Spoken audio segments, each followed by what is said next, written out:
Bloqué. Le scénariste a trop dramatisé. Ji-ho laisse tomber la bille dans le soju pour sceller sa promesse. Juste au moment où le serveur porte le verre à ses lèvres, l'objet lui bloque la gorge. Cette bille destinée à sauver un cœur va tuer un innocent. Et c'est ainsi que commence déjà Ser Humano. Si la bille s'est coincée dans la gorge du serveur, que ton doigt ne s'embourbe pas. Fais éclater le like et abonne-toi pour sceller notre propre pacte. Et commentez, quelle est la folie la plus grande que vous avez faite pour l'amour? Allez-y. Ji-ho, petit, était fou d'une film où le protagoniste faisait un pacte d'amour dramatique, et il jura qu'il serait tout aussi masculin. Son plan de grandeur était digne d'un enfant proposé à sa petite amie de avaler une petite bille pour sceller leur engagement de couple. 15 ans plus tard, Ji-ho est en rendez-vous avec Yaeun, mais l'ambiance est purement gênante, car les deux sont des totaux débutants. Il porte encore la bille de l'idée originale, même s'il est clair qu'il regrette, car l'idée n'a pas de sens et ne fait qu'ajouter de la pression. La tension monte tellement que Yaeun commence à descendre le soju à la manière d'un pic de bouteille pour gagner du courage et avouer ses sentiments. Juste au moment où elle s'apprête à lâcher la bombe, Ji-ho panique complètement, lui arrache la boisson et il commence à boire lui aussi pour calmer la situation. Ji-ho vide d'un trait son soju pour étouffer sa confession, tandis que le serveur les fixe avec un regard de jugement total, car il le connaît.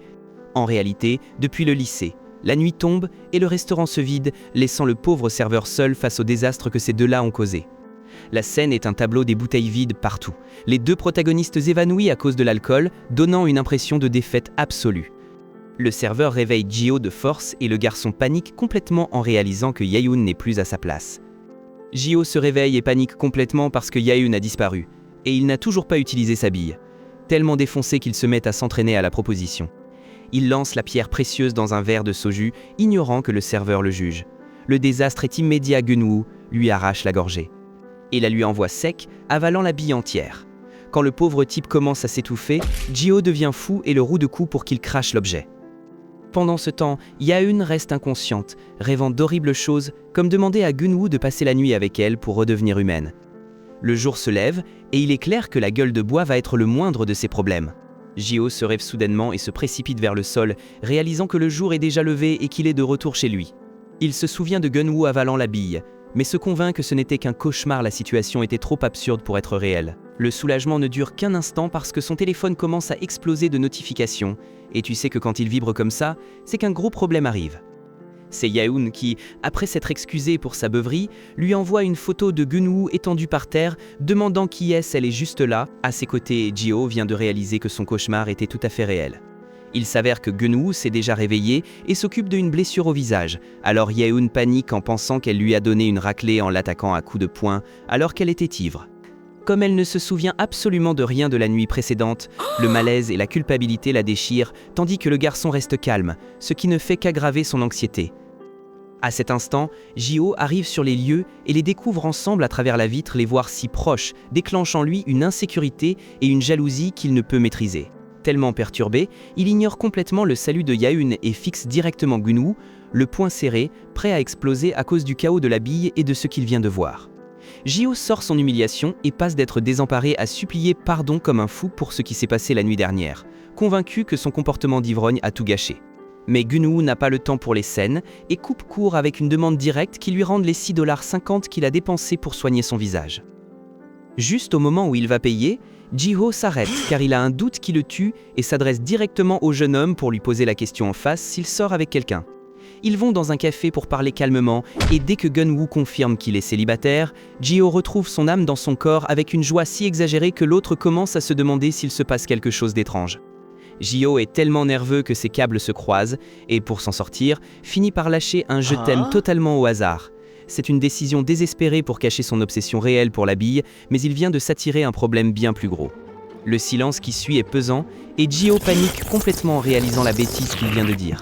Gunwoo le regarde comme s'il était fou, faisant grimper le niveau de gêne à ce tableau à presque insupportable.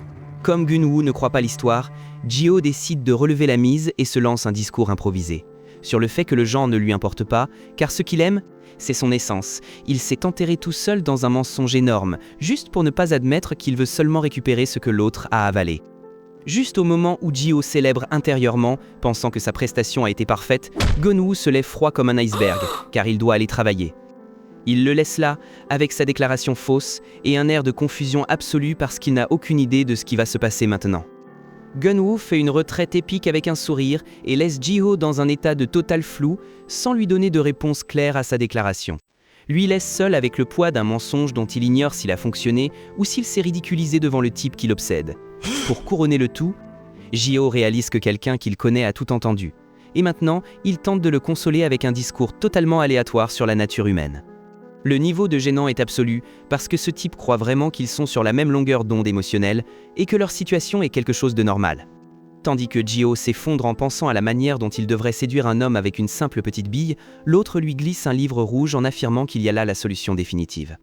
C'est le début d'un plan désespéré qui, connaissant la malchance du protagoniste, ne peut finir que de la pire des manières.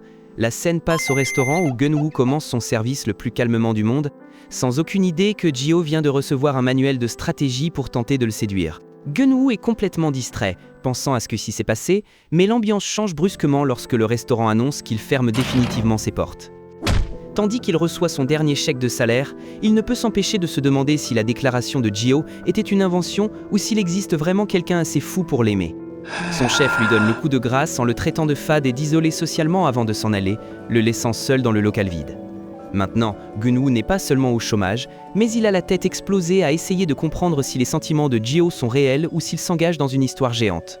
Gun-woo arrive chez lui pour réfléchir à ses économies, mais la déclaration de Ji-ho continue de résonner dans sa tête, et il n'en veut absolument pas.